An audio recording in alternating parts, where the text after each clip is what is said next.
According to the Kremlin, it seems that Donald Trump and Vladimir Putin have nothing to talk about. According to the press secretary of the Russian dictator, Peskov, additional painstaking work is needed right now. The statement came just in time. It's been only about a week and a half since the White House canceled the leaders' meeting in Budapest, and the US Treasury imposed sanctions on the largest Russian oil companies.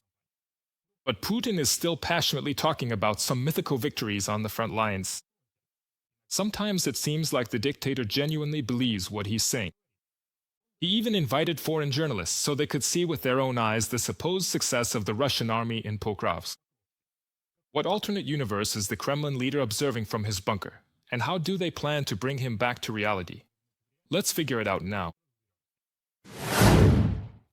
The Russian General Staff keeps assuring Putin that everything is under control and that the front in Ukraine is about to collapse.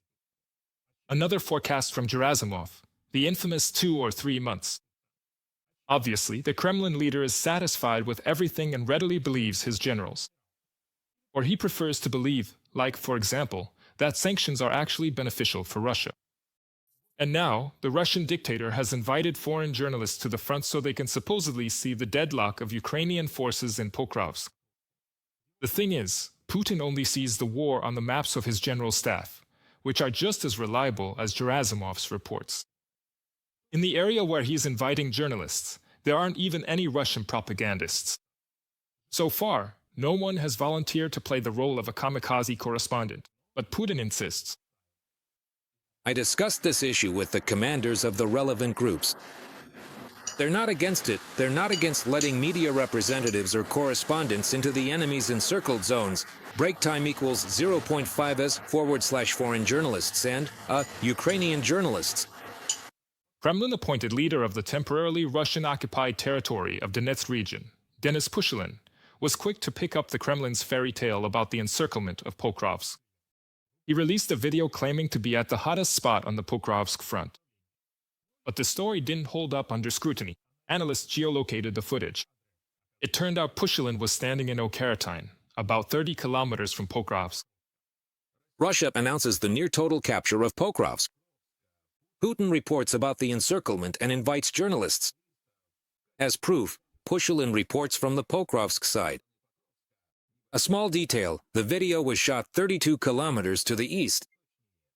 Julian Rock, military analyst, on social network X.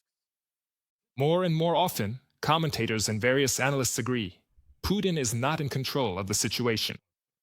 In a column for the Sunday Times, Mark Gagliotti notes, the dictator still sees himself as a genius who is always right. Other opinions? They simply don't exist. Those who tried to argue are already in prison or in the grave.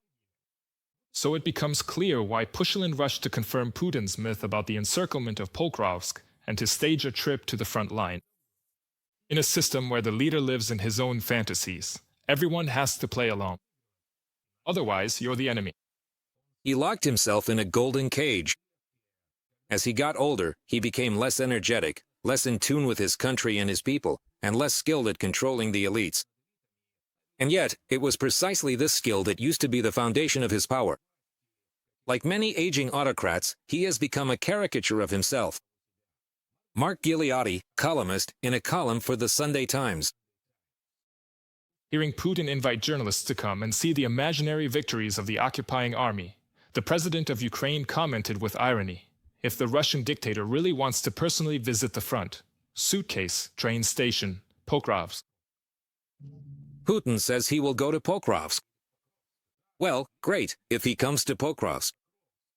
Well, everyone will be applauding. We know how it will all end. The Russian dictator has long been fascinated by fairy tales about Russia's greatness and eagerly tells them. The further it goes, the more thrilling these stories become. During a visit to a Moscow military hospital, he spoke with a wounded participant in the Russian Federation's war against Ukraine. The man mentioned his grandfather, a World War II veteran, and Putin didn't miss the chance to share yet another of his discoveries, this time in the field of genetics. He claimed that Russians have a genetic predisposition for warfare. He didn't mention any genetic predisposition for living in peace and prosperity. Here, take a look.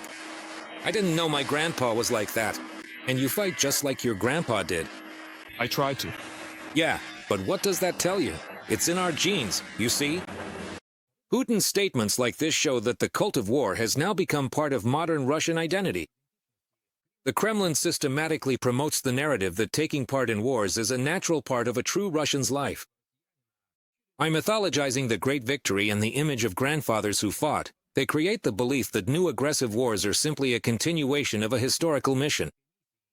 This approach turns violence into the norm, and war crimes into an expression of patriotism. From a publication on the website of the Center for Countering Disinformation under the National Security and Defense Council of Ukraine. Meanwhile, talk of peace negotiations is becoming increasingly rare in Russia. Recently, Putin's press secretary Peskov stated that another personal meeting between the Russian dictator and the US president to discuss ending the war makes no sense. This is not surprising since, according to the Financial Times, Trump and Putin, to put it mildly, have very different views. The head of the Kremlin insists on impossible ultimatums and has no intention of acknowledging objective reality. The President of the United States is not satisfied with this position, so the focus now is not on talks, but on applying pressure. The White House is imposing new sanctions, sending weapons to Ukraine, and establishing high-level contacts with Russia's main economic partner, or rather, patron, China. My meeting with Chairman Xi Jinping of China was wonderful for both our countries. It will lead to everlasting peace and success. May God bless both China and the United States. Donald Trump, President of the United States, on the social network Truth Social. Analysts believe that Trump's talks with Xi Jinping could be the first, but important, step toward forcing Putin to stop the war against Ukraine. If the US convinces China to reduce its purchases of Russian energy resources, Moscow simply won't have the money to continue the war. According to The Telegraph, China and India are currently importing between 3.5 to 4.5 million barrels of Russian oil per day.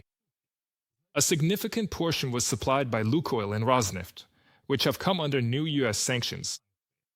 After the US deadline, India and China could lose half of their import volume. Indian oil refiners have already started looking for new suppliers and are turning away from Russian crude. Now it's Beijing's turn. For Trump, this is the right moment to try a different approach in his efforts to achieve a ceasefire, to convince Xi that China's interests would be better served by reducing its partnership with Moscow. Con Coughlin, international columnist in an article for The Telegraph.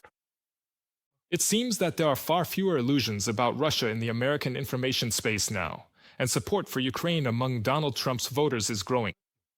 The Wall Street Journal, citing poll results among Republicans, notes, Ukraine is once again becoming a priority. And the numbers speak for themselves. 64% of respondents believe that it is Putin who is to blame for the fact that a ceasefire is unattainable, and 63% support providing Ukraine with Tomahawk cruise missiles. The actions of the Russian dictator have shown Republicans that the Russian Federation poses a threat. It turns out that Moscow's policy aimed at destabilizing the situation in Europe, buying time, and intimidating the West has failed. Putin was waiting for Kiev's partners to get tired, but instead he got consolidation and increased pressure on Russia. Subscribe to The Gaze and stay updated on the most important events, top news from Ukraine and all over the world, in-depth analysis, exclusive reports and interviews, all on hand in our channel. Join our community of viewers and stay tuned.